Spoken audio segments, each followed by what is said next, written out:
Kids around the world are joyfully unwrapping gifts today, but it's hard to imagine that any of them love toys more than the man you are about to meet.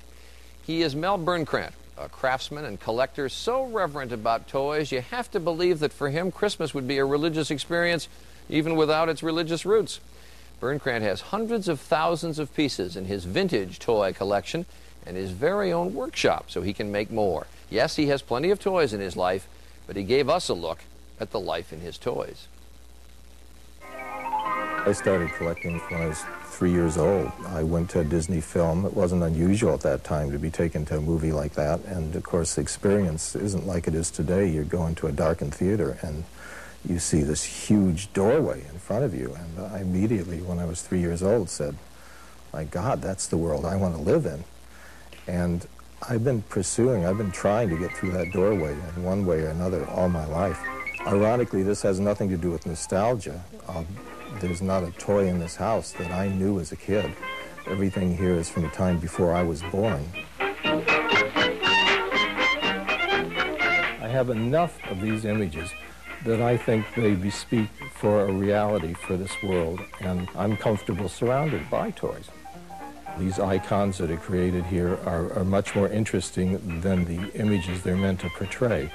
They're all the works of unknown artists, and they've come up with images that have an amazing life force to them. On a certain level, this is an important art movement. These comic characters are shorthand for a life force. Mickey Mouse is amazing because there's nothing realistic about him. He's nothing more than a bunch of circles. I'm the guy they call Little Mickey Mouse. This celluloid Mickey on skates here is, to me, just the most beautiful image that I've ever encountered. It stands on one tiny skate, and it's wearing this lovely little scarf that's blowing in the wind. I found it. Here is that perfect Mickey. I invent toys so I can buy toys, but the business is very tough, so I produce maybe 30 ideas a year, which I'll prototype and make a model of. And if I can sell one a year, I'm very, very happy to do that. I won't say that I don't love what I do. My pleasure really comes from finding toys that someone else invented.